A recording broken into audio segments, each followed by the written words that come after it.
El 6 de septiembre de 1971 se produciría en la República Oriental del Uruguay una de las fugas carcelarias más importantes del siglo XX.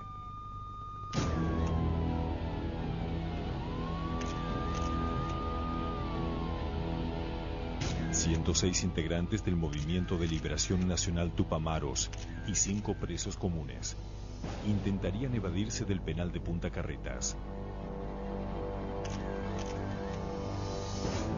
El objetivo era lograr lo que nadie había podido conseguir hasta entonces: concretar un plan de fuga de proporciones épicas sin emplear la violencia, darle un duro golpe al gobierno que los encarceló y ganar para su propia causa a la opinión pública de Uruguay. Había un sistema de señales avisándonos: las casas están copadas. Toda la operación estaba calculada de tal manera que nos hubiéramos fugado, pero no fue así. La obsesión va a salir, así que la idea física de trabajar por salir. Ahí también había un orden de salida. Eso estaba ensayado, combinado. Cuando sentía aquello de que van 15, que van 40, digo, ¿pero qué están vaciando la cárcel? Que venga a fracasar en ese momento era para cortarse la cara con un vidrio.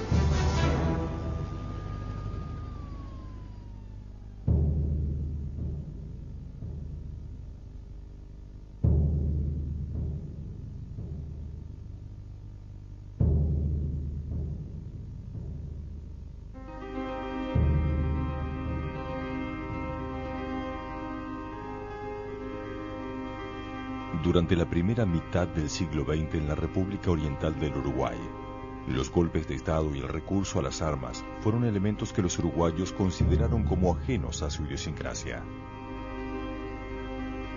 Esta forma de hacer política era posible, entre otras cuestiones, porque existía un modelo económico capaz de generar y distribuir riquezas de forma satisfactoria entre su población.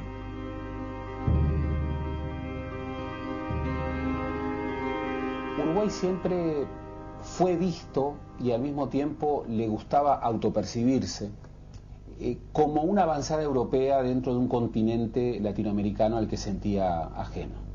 Cuando viene José Vasconcelos, a comienzos de la década de los 20, él diría: qué raro país el Uruguay, con cultura francesada, economía pro-británica y política exterior pro-norteamericana. Pero el Uruguay concretó un modelo que hoy habría que llamarlo socialdemócrata, muy estable. Ensayó una forma de poder ejecutivo colegiado y con relaciones políticas bastante liberales en el sentido político: tolerancia, libertad de prensa, que en aquel continente muy golpeado por los golpes de Estado, visto de otras partes del mundo, se le llamaba la Suiza de América. Yo pienso que merecía ese título Uruguay. Nuestro peso hasta los años 50 valía igual que el dólar. Y legalmente tenía cosas increíbles dentro de América Latina. Tuvimos divorcio en el año 1903. La separación de la Iglesia del Estado dio una gran libertad. Durante 4 años, en los años 30, el Uruguay tuvo el aborto como una acción posible. Las mujeres votaban ya en el 39, había una gran fuerza puesta en la educación. Es decir, han habido cosas importantes.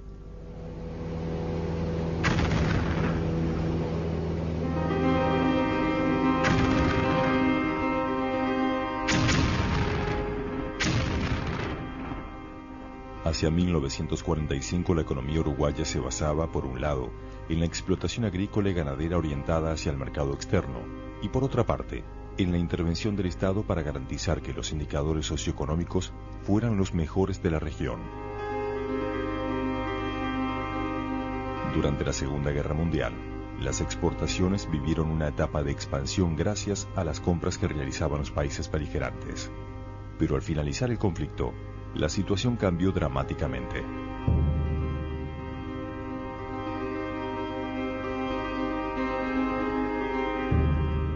Terminada la guerra, empezada la reconstrucción de la economía europea, el plan Marshall, todas esas cosas, y el cierre de la economía, se produce un colapso en nuestras economías tan grande que cierra mucha industria y nuestros productos empiezan a tener otros valores. Y bueno, y eso es como ir en una bajada económica. Entonces produce en el continente una cantidad enorme de luchas que son similares en todo el continente. Parecía que la democracia política y la democracia social eran imposibles si previamente no se desarrollaba una democracia económica. Los jóvenes, por 1950, por tomar contemporáneos a la guerra de Corea, empezamos a sentir que aquel Uruguay se nos estaba yendo. Porque sencillamente la sociedad es trepida. Quiero decir que nadie ha podido cavar al ritmo del sol y que nadie todavía ha cortado una espiga con amor y con gracia. Mientras Uruguay cambiaba, el resto del continente no se mantenía quieto. El 1 de enero de 1959, un grupo de guerrilleros rebeldes cubanos comandados por Fidel Castro y Ernesto Che Guevara entraron en La Habana. De inmediato se transformaron en modelos para toda una generación que vio en ellos el ejemplo concreto de otra forma de lograr cambios, a través de las armas. Lo que realmente vivió América, y Uruguay no pudo escapar a esa realidad, es la exportación organizada que llevó adelante Cuba como brazo operativo de la República Soviética o la República Comunista hacia América Latina. Y estratégicamente hubo dos países, entiendo yo, que sufrimos los embates más fuertes, que fue Chile y Uruguay, porque el Partido Comunista tenía como idea fija alcanzar el dominio en estos dos países, porque desde uno de ellos en el Pacífico y el otro en el Atlántico, podía ir avanzando sobre los países vecinos. De todas maneras, el Che Guevara, cuando habla en el Paraninfo de la universidad a comienzos de los años 60, incluso contraviniendo las opiniones de muchos de su auditorio, que lo que querían escuchar era una arenga a favor de la violencia revolucionaria, deja un mensaje muy diferente.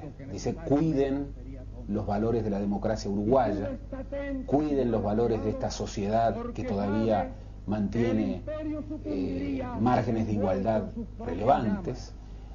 Ustedes tienen en Uruguay cosas por las que nosotros hemos tenido que luchar durante décadas en otros países. Cuando él salió de esa universidad, sufrió el único atentado que sufrió en su vida. El fascismo uruguayo estuvo a punto de matarlo. Lo emboscaron a su auto a la vuelta de la universidad, lo tirotearon, murió un profesor de secundaria que iba corriendo detrás del auto tratando de saludarlo, y creo que el Che Guevara se llevó una respuesta bien cabal de que no es oro todo lo que reluce y las cosas no son como aparentan. A principios de los años 60 la crisis económica ya causaba malestar entre los trabajadores. La conflictividad aumentaba en las ciudades. La respuesta del Estado a las nuevas demandas fue endurecer la represión. A esto se sumaba el accionar de bandas de extrema derecha que amedrentaban a militantes y estudiantes. Empezamos a observar que el gobierno, el Estado, que era el que tenía que respetar la legalidad vigente, porque es la legalidad de ellos en realidad, más que nada, ¿no? No lo respetaba. Entonces, habían empezado las marcas con los esvásticas, violencia, represión a los trabajadores. Es decir, el país se estaba empezando a vivir un clima muy serio de violencia y de represión contra los trabajadores organizados. Llegaron a tanto que florecieron en la pequeña izquierda uruguaya una cantidad de grupos de autodefensa, tanto para custodiar sinagogas como para custodiar, no siendo judíos incluso, custodiar locales partidarios, asambleas estudiantiles, etc. La movilización de los trabajadores en las ciudades pronto llegó también al campo, donde habitaban algunos de los sectores más postergados de la sociedad uruguaya. En 1961, los trabajadores de la caña de azúcar del norte del país se agruparon en un sindicato muy combativo, la Unión de Trabajadores Azucareros de Artigas, o UTA. El gran organizador fue un abogado que venía trabajando con los cañeros desde años atrás. Su nombre era Raúl Sendik. Los cañeros eran peones sin caballo y sin patria, porque los niños no conocían la leche, no conocían el chocolate, 12 horas de trabajo por día, enfermedades, edad promedio 30 años, y el movimiento de Raúl Sendik no era por salario con los cañeros, sino por tierra. Es el único movimiento que expresa el objetivo de conseguir tierra para trabajar. Los cañeros sabían que sus reclamos no llegarían hasta las autoridades a menos que se movilizaran hacia la ciudad de Montevideo. En abril de 1962, el sindicato dirigido por Sendik inició su primera marcha, atravesando a pie todo el país para llegar hasta la capital. Y en torno a esas marchas de los cañeros es que empieza a surgir la solidaridad, el apoyo, la enjundia de ese movimiento, que es, a mi juicio, el tronco social a partir del que nace el Movimiento de Liberación Nacional Tupamaro.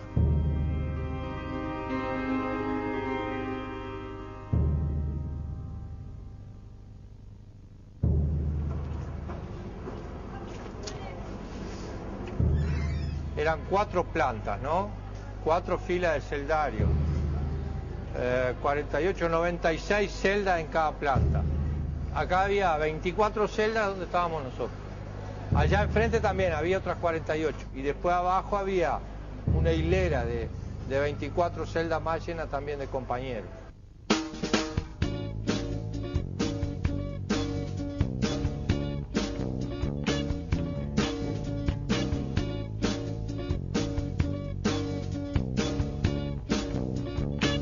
Los jóvenes de aquella época éramos medio iconoclastas, nos sentíamos parte también inseparable del Mayo francés, de la matanza de Tlatelolco, del rock, etcétera, etcétera, etcétera. Era todo un revoltijo, aquello que generaba una situación muy fermental y una manía de ser protagonistas, no esperar que alguien nos dijera qué es lo que hay que hacer.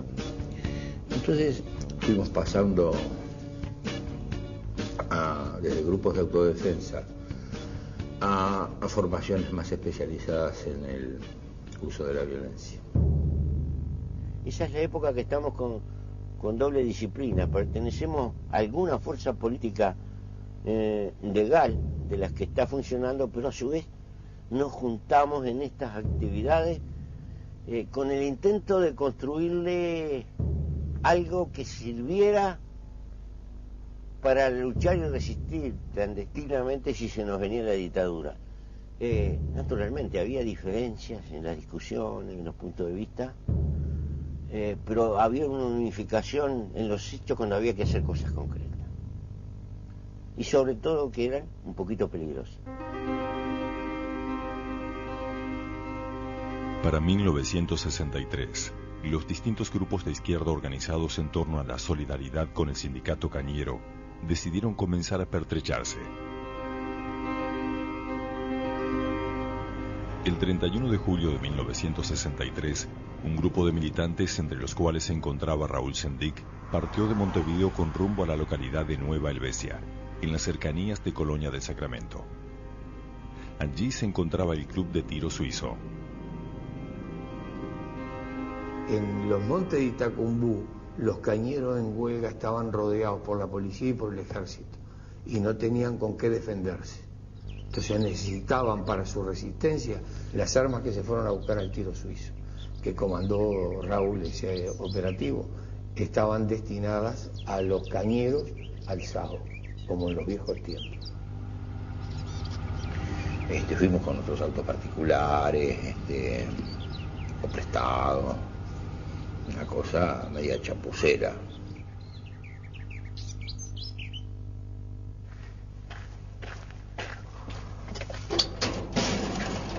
Las armas estaban guardadas en este mueble. Simplemente lo abrieron y se las llevaron. En aquella época, el ejército uruguayo le prestaba a los clubes de tiro armas y municiones. Entonces lo que en realidad se lleva esta gente, no eran propiedad de la Sociedad de Tiro Suizo Nueva Helvecia. Y lo que llevaron esta gente fueron algunos fusiles, o sea, rifles de gran calibre, 7 milímetros, pero el cerrojo, que es el mecanismo que permite que se dispare con ellos, estaban guardados en la comisaría local. Entonces, cuando ellos vinieron, ya sea por desconocimiento o porque no tenían ninguna importancia, se llevaron un pedazo de fusil. En el caso del tiro suizo, que fue un hurto propio de un ladrón de gallina, hicieron una investigación más bien callada hasta que dieron con todo, ¿no? Y ahí yo marché preso, otros más fueron presos de Paysandú y Sendik quedó con captura. Sendik no se presentó ante la justicia para responder por el robo de las armas en el tiro suizo. Se libró un pedido de captura contra su persona, tras lo cual el líder cañero decidió pasar a la clandestinidad. Este acto de rebeldía suponía un mensaje hacia toda la izquierda uruguaya, marcando cuál era el camino que debía tomar la lucha. Al tener un clandestino que cuidar y apoyarlo, y moverlo, resolver los problemas logísticos y todo lo demás, se empezó a salir de hablar a tener que hacer cosas concretas. Nos fuimos peleando con los partidos de los cuales veníamos. Y entonces en determinado momento decidimos, pero muy poca gente, crear una organización política nueva. Nosotros dijimos, hay que demostrar a la gente que hay personas que son capaces de ser coherentes, que su vida cotidiana está en relación con lo que piensan. Por eso decidimos empezar a hacer política de otro modo. La idea es tomar el poder, disolver los resortes de poder que están en manos de la clase dominante y construir el socialismo a partir de la transformación revolucionaria de la individualidad humana como objetivo de nuestra lucha. Entonces surge el movimiento para unificar todas las fuerzas dispersas, desde los cristianos rebeldes hasta los anarquistas más más ácratas. Y así crece y se desarrolla un movimiento que nunca fue partido, fuimos un movimiento político en armas.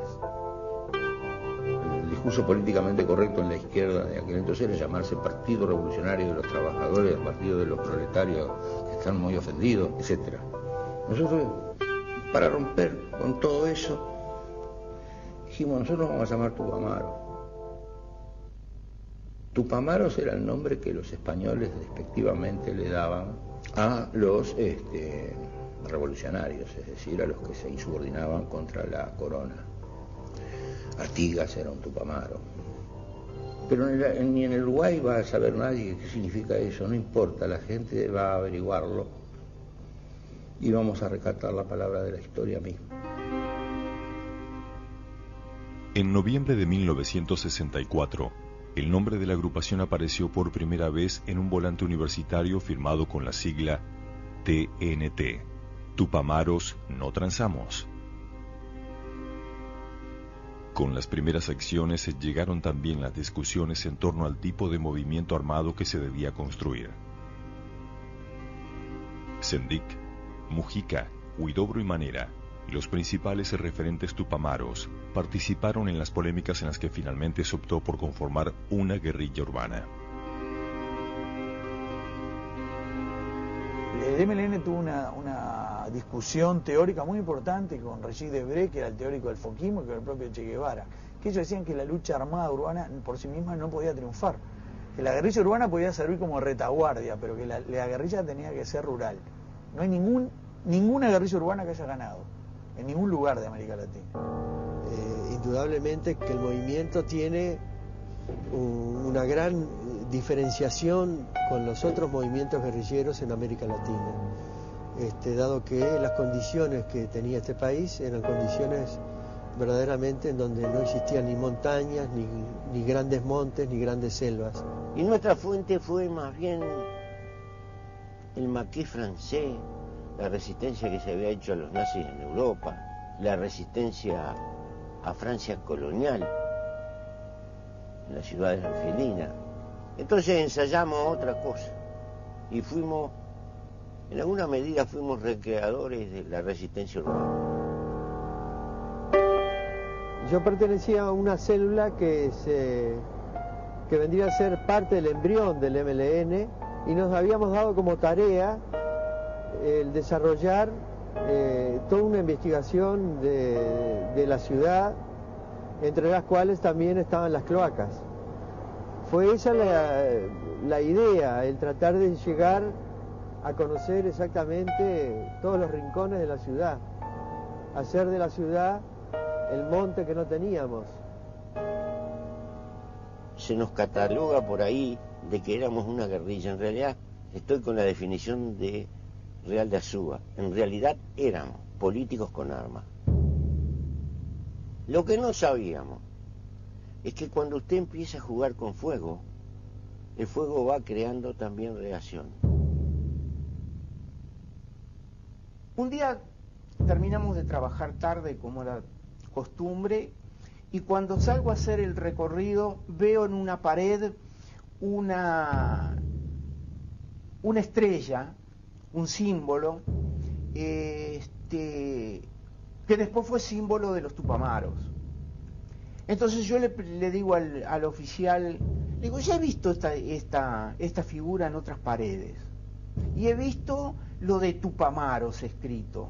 Vamos a investigar eso. Y entonces comenzamos a investigarlo, y eso nos lleva a ubicarnos posteriormente con lo que fue el movimiento de liberación nacional, y yo, en mi forma de actuar, califiqué a los Tupamaros como mis queridos enemigos.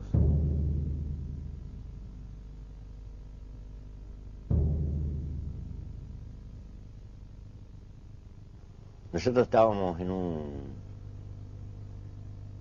en un piso 2 y 3 y teníamos que llegar a la planta baja. Tuvimos que captar a alguien que estaba medio tocate un valse y logramos un movimiento de poner en la celda de él de compañero un preso común que tenía que participar también en la fuga.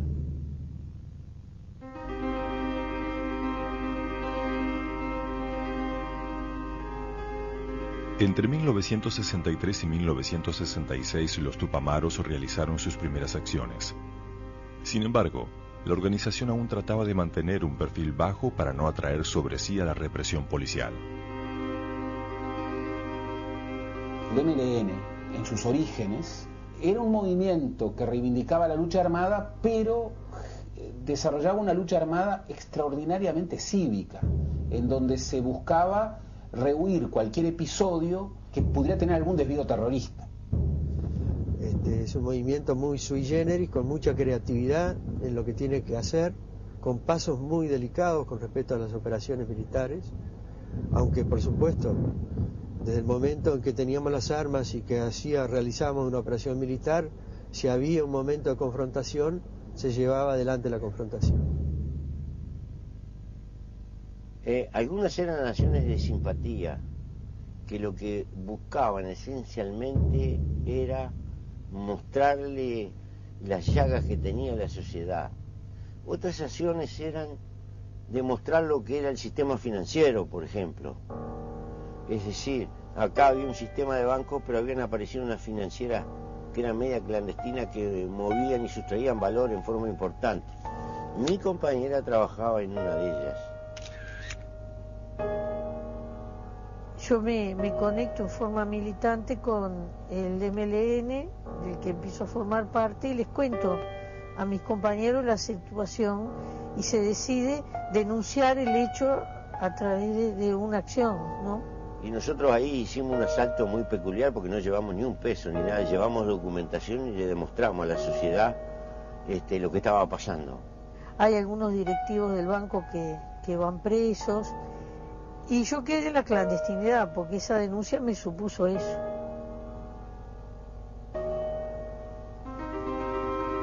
En diciembre de 1966, en medio de una importante crisis económica y social, el ex general Óscar Gestido, del Partido Colorado, triunfó en las elecciones presidenciales. Triunfa un general retirado llamado Gestido, y todos creímos, nosotros también, que se abría una posibilidad muy grande de enfrentar de verdad la crisis. Y por lo tanto, incluso, de que todo lo que estábamos construyendo nosotros no fuera necesario. Ese hombre, que era un buen hombre, se muere.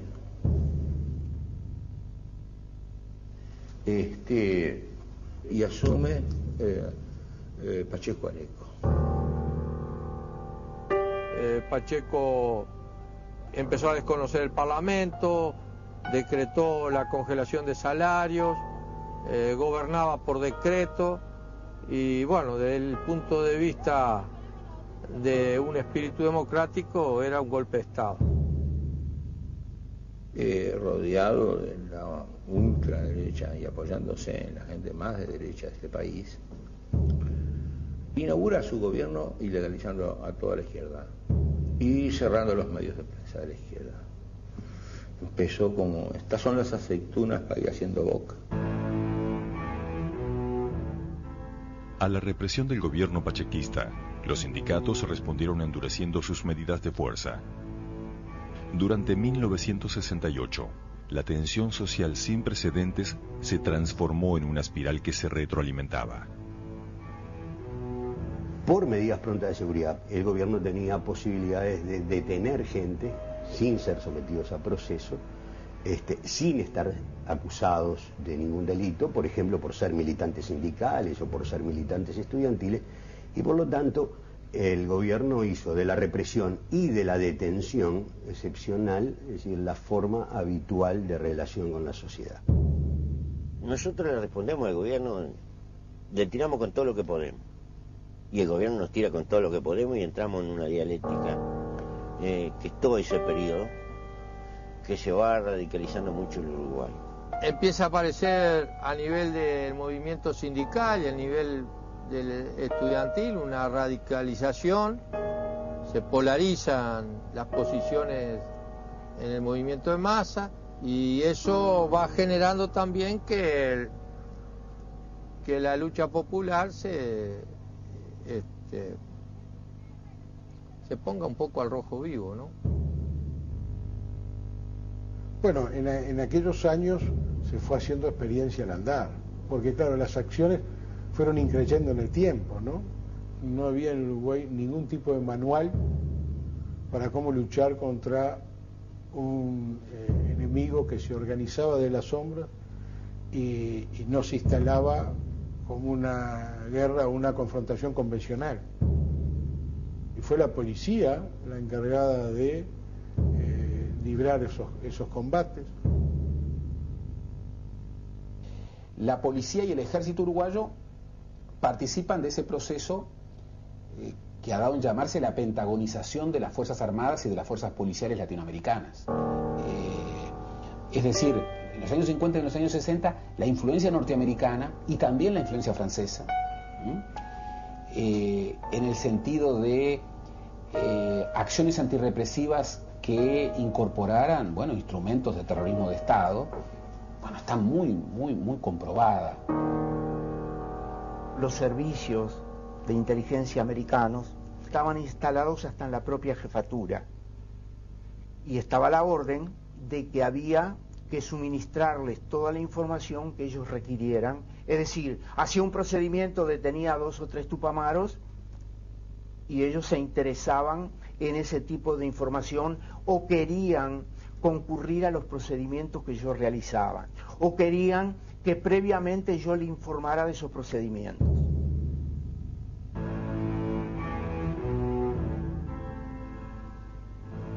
Mientras los cuarteles se llenaban de presos, el MLN Tupamaros daba su propia respuesta a la política represiva del gobierno. El 7 de agosto de 1968 secuestró a Ulises Pereira Reverbel, presidente del Ente Estatal de Electricidad y Teléfonos y amigo personal del presidente Pacheco. Yo recuerdo que hubo un largo conflicto bancario que fue muy represivo por el gobierno. Agarraron a los dirigentes sindicales y los metieron en un cuartel. En ese contexto, nosotros secuestramos a un personaje del gobierno. Lo metimos preso. En realidad, esa no era una operación de canje ni nada por el estilo. Era un golpe político. Vos nos metés preso a los dirigentes sindicales, nosotros te metemos preso a vos. Ahí comienza la historia pública del MLN y el crecimiento que tiene el Movimiento de Liberación Nacional hace que se puedan desarrollar 5 columnas con la idea estratégica de que cada una de ellas pudiera seguir la lucha, aún en el caso de que las otras 4 desaparecieran. El gobierno parecía golpear a ciegas. Las autoridades decidieron allanar las universidades, consideradas como escondite de los Tupamaros. La entrada de la policía a las casas de estudio suponía una violación de la autonomía universitaria. La reacción estudiantil no se hizo esperar. Todo el centro de Montevideo se convirtió en escenario de miles de manifestaciones relámpago que enloquecían a las fuerzas de seguridad. El 14 de agosto de 1968, en una de estas movilizaciones, un oficial disparó sobre los manifestantes, hiriendo de muerte al estudiante de odontología Liber Arce. El sepelio de Liber Arce se transformó en un acto contra el gobierno. Poco antes, los Tupamaros habían liberado a Pereira Reverbel, marcando así una diferencia de actitud en relación a la violencia del gobierno. El MLN comenzaba a capitalizar el descontento de una parte de los estudiantes y trabajadores uruguayos. Paradojalmente, el MLN crece como nunca gracias a Pacheco Areco. Debe ser el hombre que reclutó más gente para el MLN debe haber sido Jorge Pacheco Areco. Dio tanto palo, asesinó, torturó, etcétera, comenzó ese proceso que esa gente empezó a pedir incorporación a las filas de la guerrilla urbana. La afluencia de adhesión de la gente era tan grande que nos encontrábamos que aquello era una corvina negra y nosotros teníamos una pecera. Entonces no cabía. Entonces por ahí se crea la columna política, a imagen y semejanza del resto de las columnas. Pero ahí funcionaban 2.200 militantes.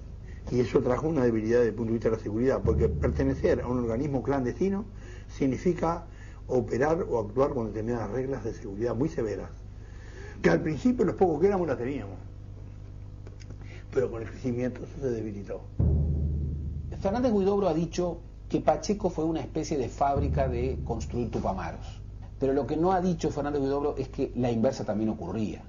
Que el MLN fue una fábrica de construcción, sobre todo en su etapa militarista, de construcción de pachequistas.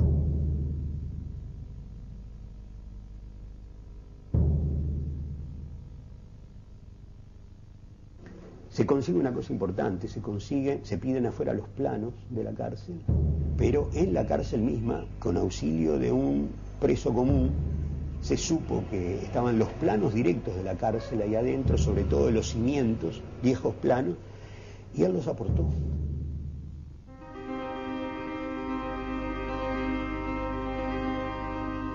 El 8 de octubre de 1969 se cumplían 2 años de la caída en combate del Che Guevara en Bolivia. Los Tupamaros pensaron que un buen homenaje consistiría en demostrar el poder de fuego de la organización realizando una acción a gran escala. La idea era tomar una ciudad entera y mantenerla bajo control durante unas horas. La toma de la ciudad de Pando es una acción grande, lleva la puntería de una acción de pertrecho y un golpe político al gobierno que venía golpeando.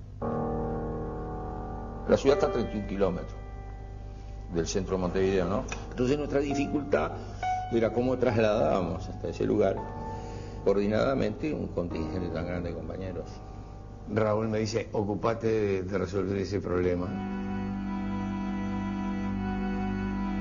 Y ahí surge la idea de repatriar los restos de un uruguayo muerto en Buenos Aires.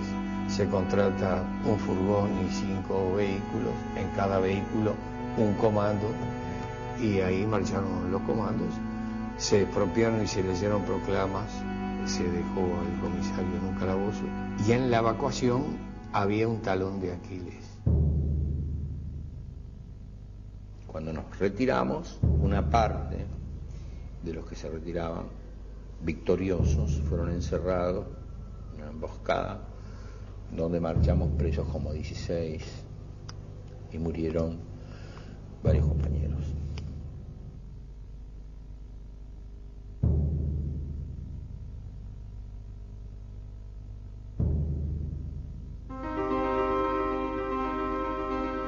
Después del fracaso en Pando, muchos de los tupamaros detenidos fueron llevados al penal de Punta Carretas, donde se unieron a otros militantes que habían sido encerrados allí con anterioridad. La cárcel de Punta Carretas había sido construida a principios del siglo XX en lo que por entonces era una zona en las afueras de Montevideo.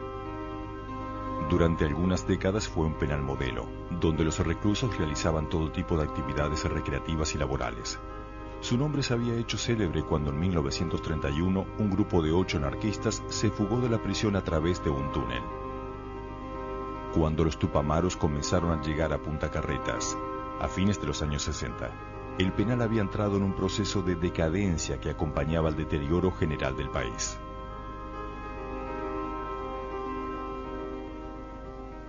Punta Carreta en realidad no fue una prisión, fue una escuela.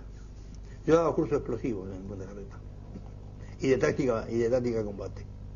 Por supuesto, todo disimulado, ¿no? Los propios guardias no sabían de qué eran. Hablamos de también de historia y discusión política. También eso es así. Pero contrabandeábamos otros cursos. Estábamos en celdas de 2 o 3 personas.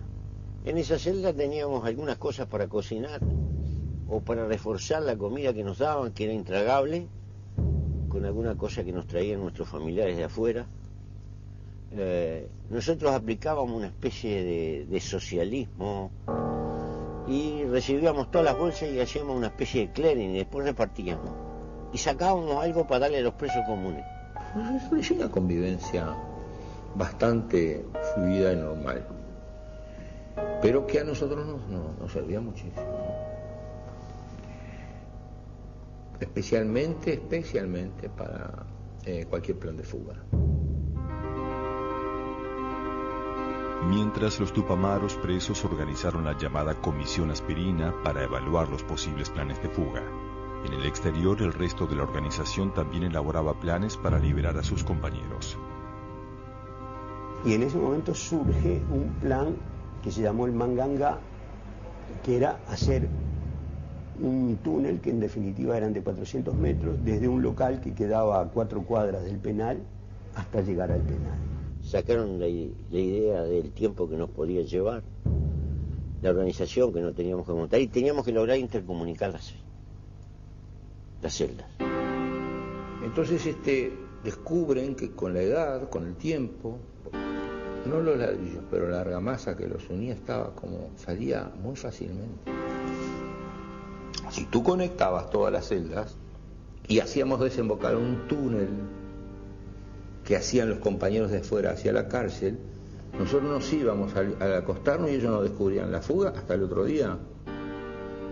Se inició el Mangangá, se empezó a excavar y mientras tanto adentro se analizaba cómo o dónde tenía que salir, desembocar el túnel para poder sacar la mayor cantidad de gente. Y se estaba en esa discusión cuando desde afuera se hace otro plan que se llamó el Gallo. Esa fuga permitía no más de 10 personas. se hizo un túnel hacia la cloaca y por la cloaca se había llegado a un rellano donde los compañeros iban a trabajar para cavar un túnel hacia adentro. Ahí se fue depositando los sacos de dormir, las armas, y se produjo una tormenta de esa que atora los caños y el agua arrastró al frente Punta Carreta toda esta indumentaria, todos estos aparejos quedaron flotando. Las autoridades hacen un agujero, se dan cuenta en la calle, ¿verdad?, de que se estaba haciendo un túnel, se sanciona a todos los presos políticos y se empieza, el gobierno empieza a ver de qué manera puede ubicar a los presos políticos en otras cárceles. Estaba la amenaza de la Isla de Flores y los compañeros cuentan que si lo llevaban a Isla de Flores, de ahí no se salía de ninguna manera. Entonces había que irse antes.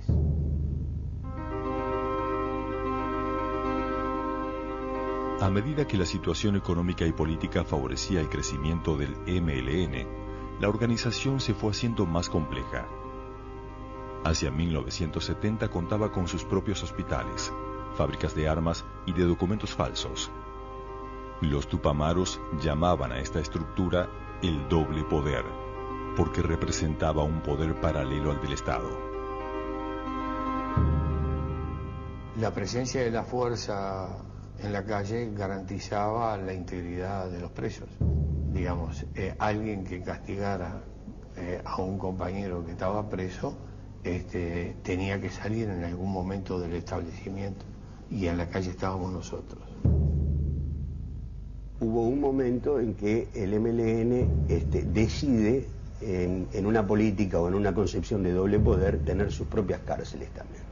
Y entonces se deciden los planes, el plan Satán, se le llamó, que era capturar representantes de la oligarquía, miembros del gobierno o funcionarios diplomáticos y tenerlos en las propias cárceles, las cárceles del pueblo.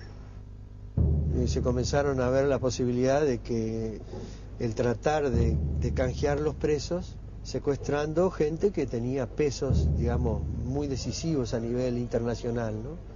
Entre ellos los embajadores que se secuestraron, ¿no?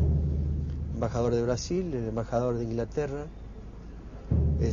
y después determinados secretarios de la Embajada de Estados Unidos que sabíamos que eran gente de la CIA, como que fue el caso de Dan Mitrione, ¿no? Dan Mitrione era un integrante de la Agencia del Desarrollo Internacional de los Estados Unidos, que supuestamente había llegado a Uruguay para asesorar al gobierno en técnicas de contrainsurgencia.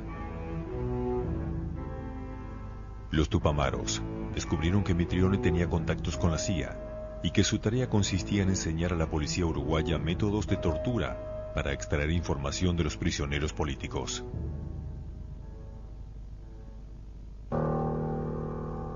El 31 de julio de 1970, Mitrione fue secuestrado por los tupamaros y llevado a una cárcel del pueblo. En ese momento el MLN planteó una negociación con el gobierno de Pacheco. Ahí se produce una especie de quiebre con respecto a la estrategia que llevaba adelante el MLN, porque la dirección resuelve, a cambio de la liberación de Mitrione y probablemente de los otros secuestrados, se plantea la liberación de todos los presos políticos del Uruguay. Los presos que estaban en la cárcel de Punta Carreta, más todos los presos por medidas prontas de seguridad, los sindicalistas, los estudiantes que abarrotaban los cuarteles. Se da un plazo, si no se liberan será ejecutado. Mientras tanto, la ciudad de Montevideo era revisada casa por casa. El gobierno de Pacheco soportaba la presión de los Estados Unidos y de Brasil, quienes se instaban a negociar por la liberación de los secuestrados. El gobierno de Pacheco instaló una impronta que a nivel internacional se ha tomado casi como doctrina, que es no negociar con la guerrilla y con movimientos insurgentes. Negoció el gobierno de la época. Negoció por vía de su canciller de la época, que era Peirano Facio, que negociaba con alguien que está vivo todavía, en la calle. Pero el gobierno no nos daba respuesta. Y cuando estábamos negociando cayó Sendí. El 7 de agosto de 1970, la dirección del MLN encabezada por Raúl Sendic se reunió para decidir qué hacer con Mitrione. En ese momento la policía, que realizaba uno de los cientos de allanamientos diarios, llegó al lugar de la reunión y lo sorprendió.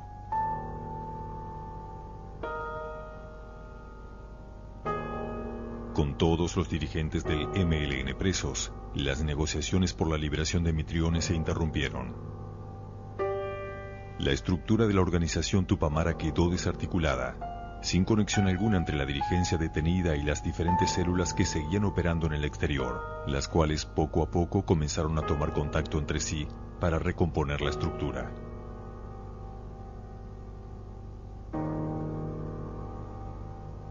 En ese proceso de retomar el contacto de las distintas partes, quienes lo hacen reciben la opinión de los militantes, de todos los militantes, sobre todo del aparato militar del MLN, de que había que ajusticiar a Mitrione. De modo que la dirección que asume, una dirección provisoria que asume, decide ejecutar a Mitrione. En Punta Carreta, la negociación con el gobierno, o el planteo de negociación con el gobierno, había generado la expectativa de que iban a salir todos. Cuando cae la dirección y cuando se ejecuta Mitrione y se rompen todas las negociaciones, es decir, las posibilidades de salir de libertad quedan completamente liquidadas, ¿no? Es en ese contexto que se decide lo siguiente, de alguna manera. Muy bien, si no nos pudimos ir por la puerta grande, nos vamos a ir por la puerta chica.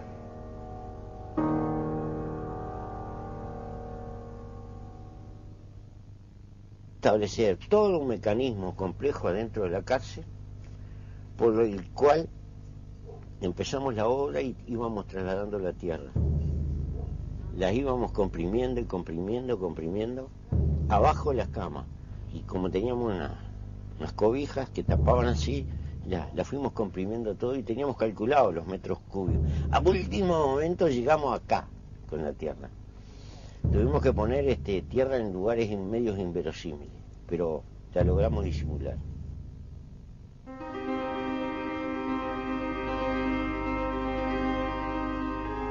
A principios de 1971, el gobierno de Pacheco debía hacer frente a una crisis económica que no daba tregua y al descontento popular que comenzaba a manifestarse con iniciativas políticas concretas.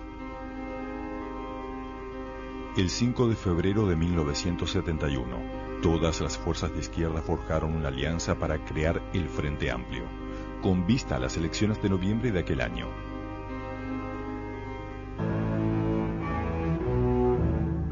Luego del asesinato del agente norteamericano Dan Mitrione, las fuerzas policiales habían conseguido encarcelar a casi toda la dirigencia del MLN Tupamaros. Sin embargo, el nivel de actividad de la organización no decaía. Durante la primera mitad de 1971, el MLN realizó varios secuestros por los cuales cobra importantes rescates. El 28 de julio, 38 tupamaras se fugaron del penal de mujeres, hecho que provocó la renuncia del ministro del Interior. Para evitar nuevas fugas, el gobierno endureció las condiciones de encierro de los tupamaros en el penal de Punta Carretas. En ese marco, un día de lluvia, nosotros encerrados, que nos habíamos quedado, que soñábamos con el Mangangá y quedó frustrado porque habíamos decidido la otra, empezó a surgir la idea, y si nos la planteamos de adentro para afuera, porque eso no la espera. Entonces ahí es que se inicia primero una política en función de eso, y sobre todo se empieza a hacer un trabajo de compra de los carceleros, ¿no? Había que, sobre todo, digitar las requisas. Vamos conociendo los puntos débiles que tiene, y uno de ellos es Teníamos una consigna, todo el poder a Luquine. Luquine de Luca, Luca quiere decir plata, en nuestro lenguaje canero. ¿Qué era lo que ellos sabían que la inteligencia, el servicio de inteligencia le pedían a ellos que nos encontraran?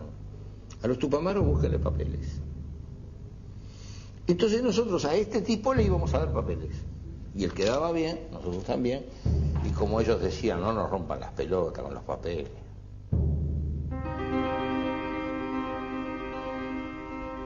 La idea que parecía absurda, hacer un túnel desde adentro de la cárcel hacia afuera, comienza a ponerse en práctica.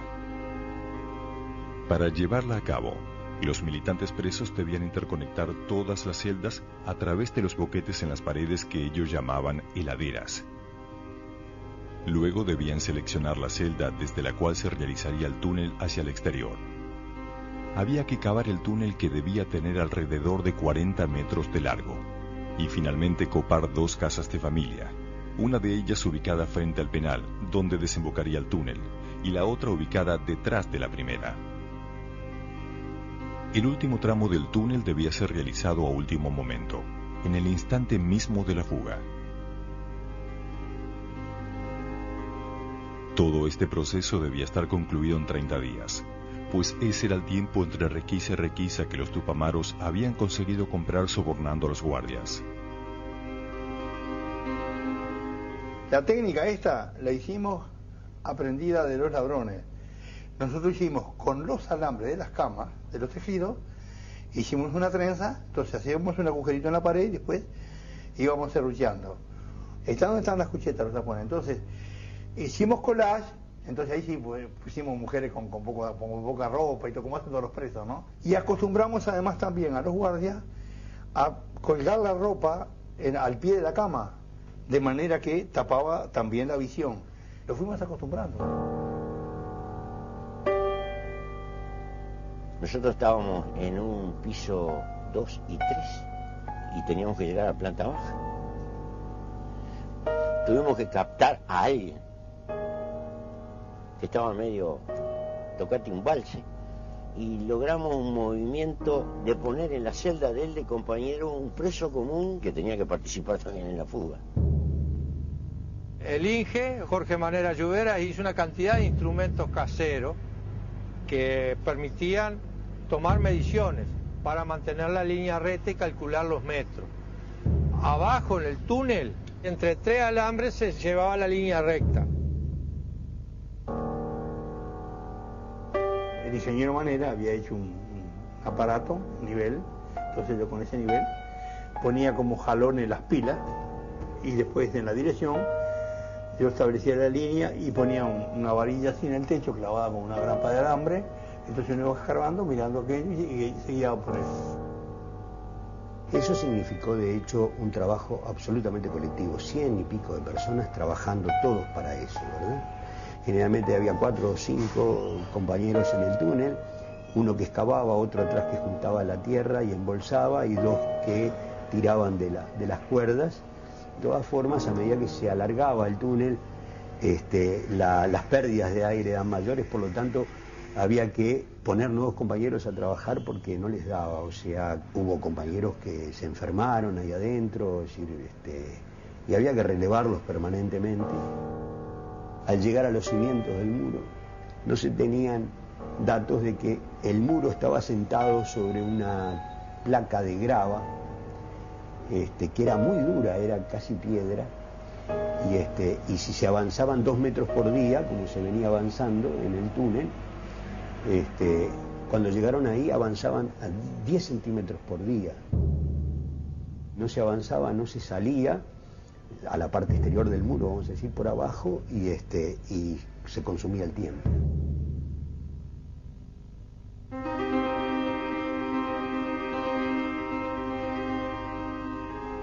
Afuera del penal, la estructura del MLN también se puso al servicio del ambicioso plan de fuga. Trabajando en la clandestinidad y asediados por las fuerzas de seguridad, los tupamaros debían conseguir vehículos y armas, falsificar documentos, armar los circuitos de distribución de los fugados y preparar casas seguras para más de 100 militantes. Las labores dentro del penal de Punta Carretas seguían chocando contra 2 obstáculos importantes: la falta de aire dentro del túnel y una dura piedra que impedía el avance.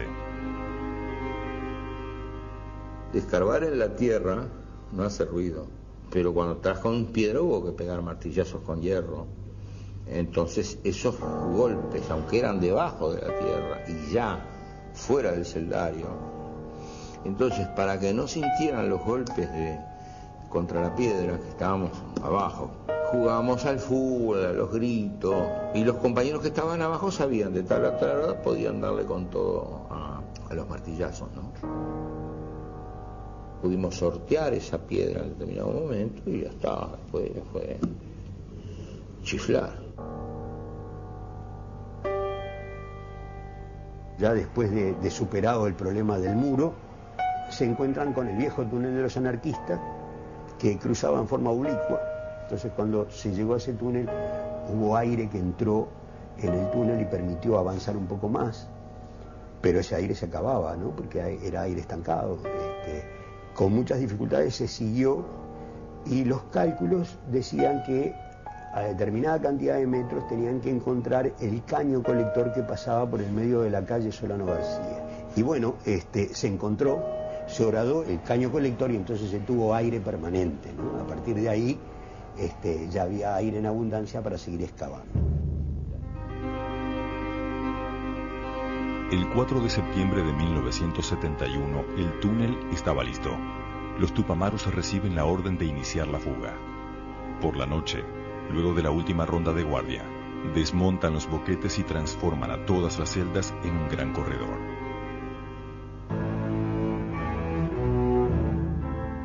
Mientras esperan la señal para empezar a desplazarse de una celda a otra, llega desde el exterior la orden de suspender la fuga. Uno de los militantes encargados de armar el circuito de distribución de los fugados había tenido un accidente en su motocicleta y había desaparecido. Tenía en su poder información vital acerca de los lugares exactos de la ciudad donde los evadidos pasarían de un vehículo a otro para ser llevados luego a diferentes casas seguras. Por precaución había que modificar esos circuitos, lo cual llevaría al menos 24 horas. Como ese compañero desaparece, la organización afuera pensó que lo habían detenido y que lo habían agarrado con esa papelería. Entonces, que esto puso en grave riesgo la fuga, porque nosotros ya teníamos heladeras abiertas que no podíamos cerrar, ya teníamos demasiada cantidad de tierra y el otro día amanece lloviznando, lo cual implica que queda guardia, no hay recreo, queda guardia libre y son días que generalmente usan para hacer requisas.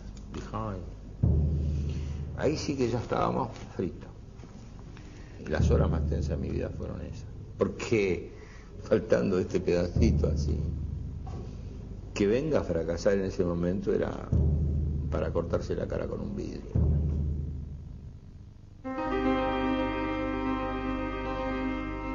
El 5 de septiembre de 1971, las fuerzas policiales recibieron la orden de movilizarse hacia el barrio de La Teja, ubicado en la otra punta de la ciudad de Montevideo, donde se estaban produciendo serios disturbios.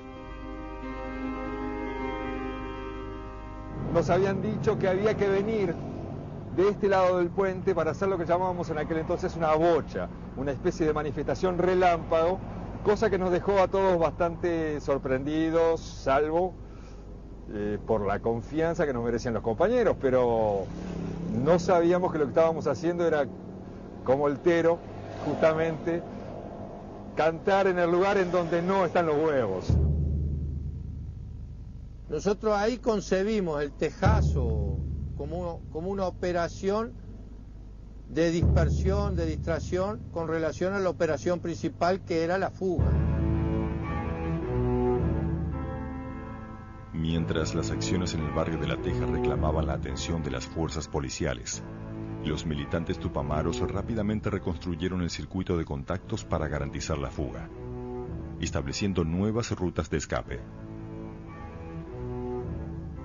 En toda la ciudad de Montevideo se suceden una serie de robos y expropiaciones de vehículos. 2 comandos tupamaros llegan por la tarde al barrio de Punta Carretas y proceden a copar 2 casas, una de ellas ubicada frente al penal y la otra al fondo de la primera.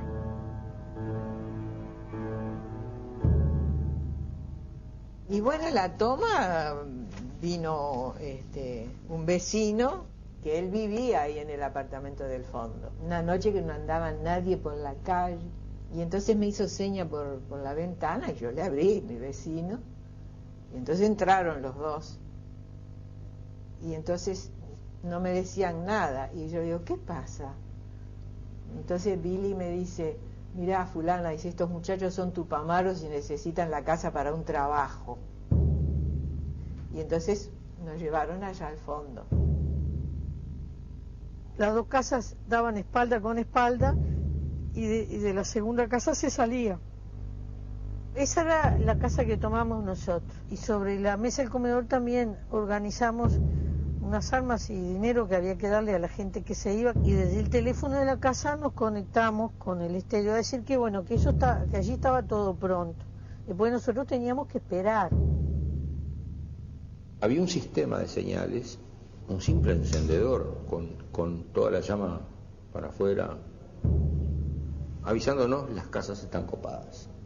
En ese momento, a los que estaban en el túnel se le ordenaba comiencen a escarbar para arriba, porque ya hay compañeros arriba. Y a todos nosotros empezar a dirigirnos hacia la boca del túnel por adentro de las celdas. Eso estaba ensayado, estaba combinado, no se hablaba, se dejaban las radios prendidas, se dejaba como que se estuviera durmiendo, y bueno, se va a demorar un poco en abrir el agujero, más de lo previsto. Toda la operación estaba calculada de tal manera que cuando pasara la guardia del penal, la última guardia que se hacía en la noche, ya prácticamente no hubiera nadie, ya nos hubiéramos fugado. Pero no fue así, porque se había equivocado con un desnivel. Había que cavar como 1,5 metros de tierra más durante la noche. En ese momento hubo un preso común que vivía en la planta baja, que golpeó la puerta de su celda pidiendo que se sentía mal y que necesitaba unas aspirinas, y le pidió al carcelero que se las pidiera a uno de los presos, que no era médico, pero que tenía la farmacia, vamos a decir. Adentro de la cárcel se oye todo, entonces mientras el guardia caminaba todo el segundo piso, subía la escalera y venía por el tercer piso hasta la celda de Bassini y Campiglia, Bassini tuvo que salir desde la punta corriendo, atravesando los huecos hasta llegar a la celda, y cuando el tipo abrió la ventanilla, Bassini le dijo, ¿qué quería? Ya tenía la aspirina en el bolsillo. Le decía, una aspirina, bueno, toma. La obsesión a salir. Así que la idea fija era trabajar para salir. Empezamos a ver raíces. Yo dije, nos equivocamos y salimos en el jardín. Pero no, era en el comedor de la casa.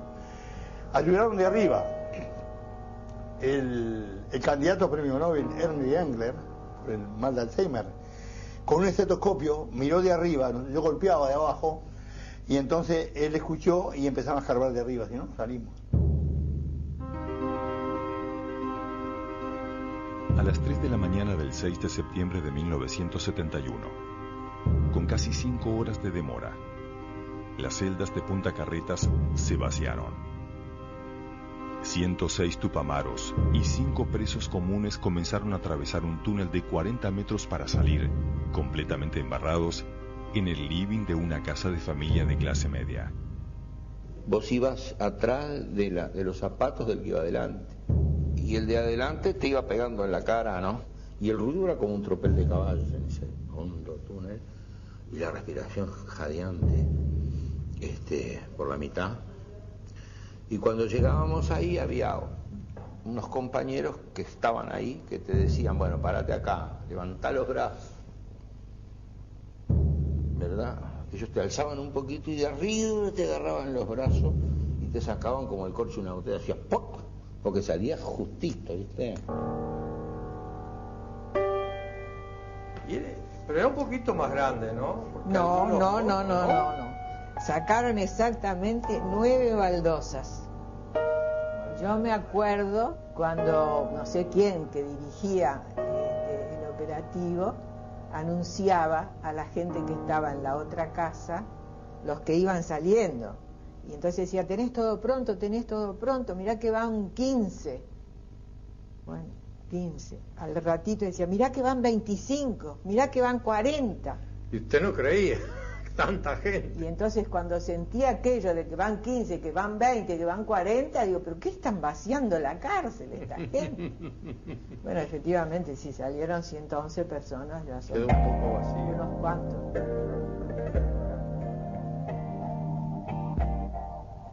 Y era como una línea de montaje, estaba todo muy bien organizado, vos te sacabas todo lo embarrado y se fue formando, en los diarios está la foto, ¿no? Una montaña de equipos de gimnasia, y quedabas con una ropa más o menos presentable para la calle, te entregaban un arma con munición y dinero.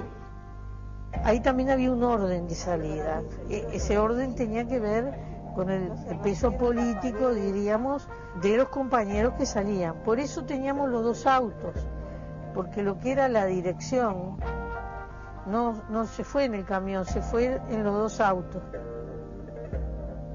Y ahí esperamos que salieran todo el resto, que eran el grueso, eran como 90 y algo. Venimos acá y estacionamos el camión allí donde está la camioneta verde, el otro camión, y yo estaciono acá. Los muchachos, compañeros, se abalanzan a un camión y al otro y marchamos. El otro compañero se fue con su carga hacia el recorrido que nunca supe cuál era, no venía el caso. El otro camión se fue con su carga, yo me fui con la mía. Y había todo un sistema de paradas en la ciudad que estaban combinadas, donde en diversos cuadros iban bajando grupos de gente, había quien los esperaba y los llevaban a distintos locales. A la casa que yo fui, nosotros teníamos la radio policial.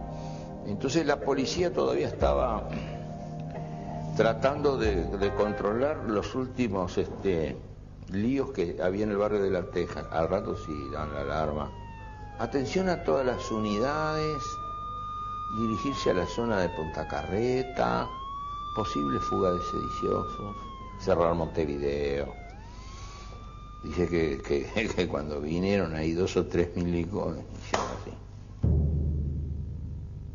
A las 5 de la madrugada del 6 de septiembre de 1971, la evasión estaba consumada. 111 presos se habían escapado por el túnel, en lo que constituía una de las mayores fugas de toda la historia. Ese momento de triunfo tendría, sin embargo, consecuencias fundamentales para el destino del MLN Tupamaros. A raíz de la fuga, el gobierno le encomienda al ejército la coordinación de la represión contra la guerrilla, ¿no?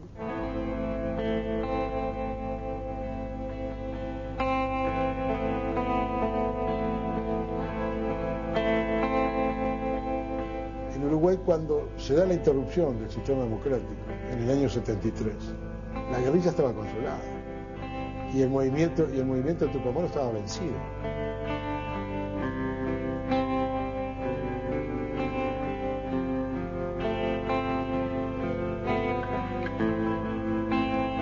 Los Tupamaros quedamos enfrentados con el ejército jugando un partido mano a mano en el estadio, pero lo que nosotros no logramos fue que el pueblo bajara de la tribuna a la cancha a jugar él el partido.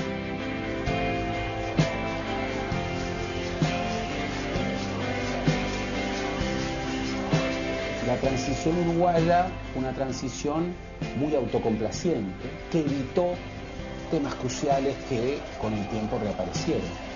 Evitó la verdad, evitó la memoria, evitó la justicia respecto a los aberrantes crímenes cometidos durante el terrorismo de Estado.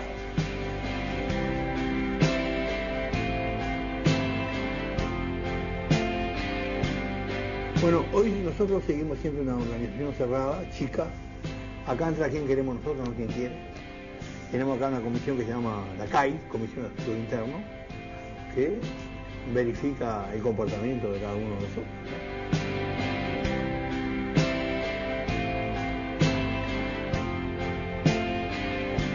Ser Tupamaro y MLN es un modo de vida.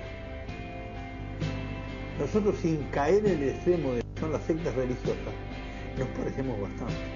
Locos sueltos ha habido en toda la historia de la humanidad, y lo sigue habiendo. Ahora, cuando los locos sueltos son seguidos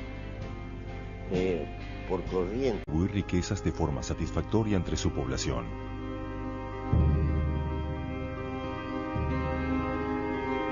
Uruguay siempre fue visto, y al mismo tiempo le gustaba autopercibirse, como una avanzada europea dentro de un continente latinoamericano al que sentía ajeno. Cuando viene José Vasconcelos, a comienzos de la década de los 20, él diría: qué raro país el Uruguay, con cultura francesada, economía pro-británica y política exterior pro-norteamericana. Pero el Uruguay concretó un modelo que hoy habría que llamarlo socialdemócrata, muy estable, ensayó una forma de poder ejecutivo colegiado y con relaciones políticas bastante liberales en el sentido político, tolerancia, libertad de prensa, que en aquel continente muy golpeado por los golpes de Estado, visto de otras partes del mundo, se le llamaba la Suiza de América. Yo pienso que merecía ese título Uruguay. Nuestro peso hasta los años 50 valía igual que el dólar. Y legalmente tenía cosas increíbles dentro de América Latina. Tuvimos divorcio en el año 1903. La separación de la Iglesia del Estado dio una gran libertad. Durante 4 años, en los años 30, el Uruguay tuvo el aborto como una acción posible. Las mujeres votaban ya en el 39. Había una gran fuerza puesta en la educación. Es decir, han habido cosas importantes.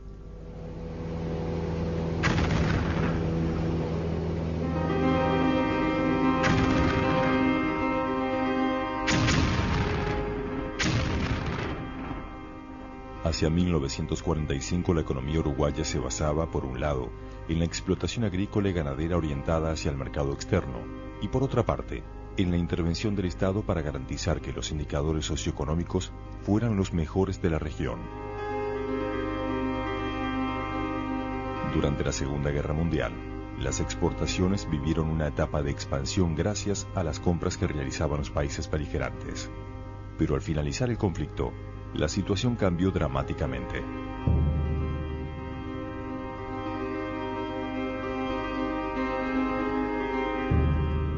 Terminada la guerra, empezada la reconstrucción de la economía europea, el plan Marshall, todas esas cosas, y el cierre de la economía, se produce un colapso en nuestras economías tan grande que cierra mucha industria y nuestros productos empiezan a tener otros valores. Y bueno, y eso es como ir en una bajada económica. Entonces, produce en el continente una cantidad enorme de luchas que son similares en todo el continente. Parecía que la democracia política y la democracia social eran imposibles si previamente no se desarrollaba una democracia económica. Los jóvenes, por 1950, por tomar contemporáneos a la guerra de Corea, empezamos a sentir que aquel Uruguay se nos estaba yendo. Porque sencillamente la sociedad es trepida. Quiero decir que nadie ha podido cavar al ritmo del sol y que nadie todavía ha cortado una espiga con amor y con gracia. Mientras Uruguay cambiaba, el resto del continente no se mantenía quieto. El 1 de enero de 1959, un grupo de guerrilleros rebeldes cubanos comandados por Fidel Castro y Ernesto Che Guevara entraron en La Habana. De inmediato se transformaron en modelos para toda una generación que vio en ellos el ejemplo concreto de otra forma de lograr cambios, a través de las armas. Lo que realmente vivió América ¿Y Uruguay no pudo escapar a esa realidad? Extrema derecha que amedrentaban a militantes y estudiantes. Empezamos a observar que el gobierno, el Estado, que era el que tenía que respetar la legalidad vigente, porque es la legalidad de ellos en realidad, más que nada, no la respetaba. Entonces, habían empezado las marcas con las esvásticas, violencia, represión a los trabajadores. Es decir, el país se estaba empezando a vivir un clima muy serio de violencia y de represión contra los trabajadores organizados. Llegaron a tanto que florecieron en la pequeña izquierda uruguaya una cantidad de grupos de autodefensa, tanto para custodiar sinagogas como para custodiar, no siendo judíos incluso, custodiar locales partidarios, asambleas estudiantiles, etc. La movilización de los trabajadores en las ciudades pronto llegó también al campo, donde habitaban algunos de los sectores más postergados de la sociedad uruguaya. En 1961, los trabajadores de la caña de azúcar del norte del país se agruparon en un sindicato muy combativo, la Unión de Trabajadores Azucareros de Artigas, o UTA. El gran organizador fue un abogado que venía trabajando con los cañeros desde años atrás. Su nombre era Raúl Sendik. Los cañeros eran peones sin caballo y sin patria, porque los niños no conocían la leche, no conocían el chocolate, 12 horas de trabajo por día, enfermedades, edad promedio 30 años, y el movimiento de Raúl Sendik no era por salario con los cañeros, sino por tierra. Es el único movimiento que expresa el objetivo de conseguir tierra para trabajar. Los cañeros sabían que sus reclamos no llegarían hasta las autoridades a menos que se movilizaran hacia la ciudad de Montevideo.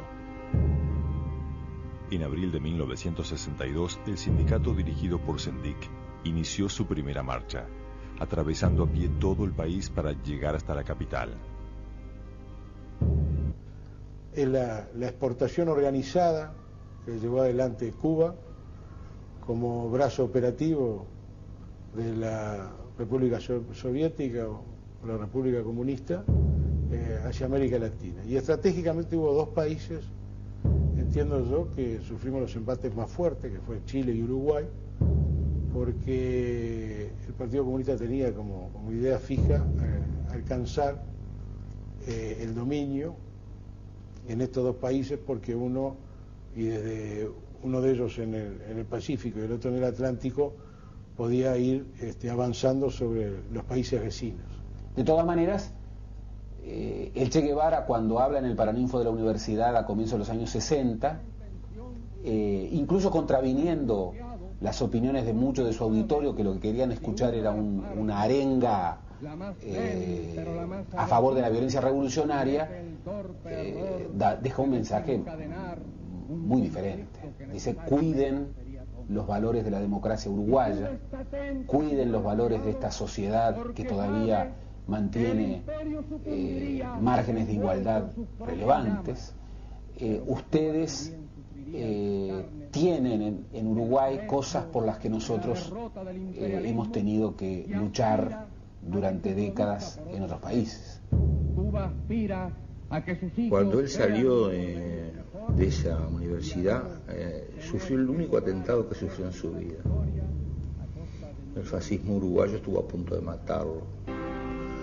Lo emboscaron a su auto a la vuelta de la universidad, lo tirotearon, murió un profesor de secundaria que iba corriendo detrás del auto tratando de saludarlo, y creo que el Che Guevara se llevó una respuesta bien cabal de que no es oro todo lo que reluce y las cosas no son como aparentan. A principios de los años 60, la crisis económica ya causaba malestar entre los trabajadores. La conflictividad aumentaba en las ciudades. La respuesta del Estado a las nuevas demandas fue endurecer la represión. A esto se sumaba el accionar de bandas de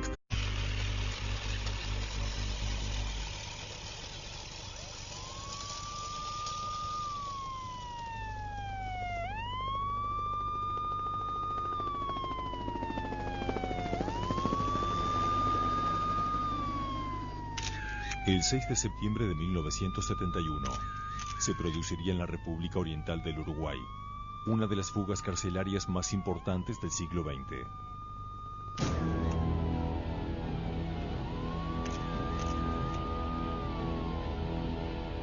...106 integrantes del Movimiento de Liberación Nacional Tupamaros y 5 presos comunes intentarían evadirse del penal de Punta Carretas. El objetivo era lograr lo que nadie había podido conseguir hasta entonces: concretar un plan de fuga de proporciones épicas sin emplear la violencia, darle un duro golpe al gobierno que los encarceló y ganar para su propia causa a la opinión pública de Uruguay. Había un sistema de señales avisándonos: las casas están copadas. Toda la operación estaba calculada de tal manera que nos hubiéramos fugado, pero no fue así. La obsesión la salida. Así que la idea física de trabajar con salida. Ahí también había un orden de salida. Eso estaba ensayado, combinado. Cuando sentía aquello de que van 15, que van 40, digo, ¿pero qué están vaciando la cárcel? Que venga a fracasar en ese momento era para cortarse la cara con un vidrio.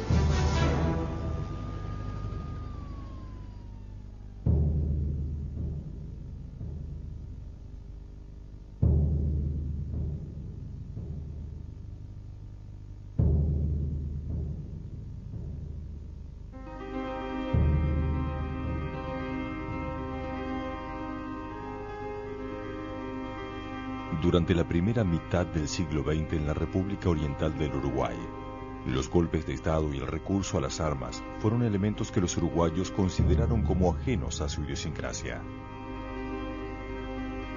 Esta forma de hacer política era posible, entre otras cuestiones, porque existía un modelo económico capaz de generar y distribuir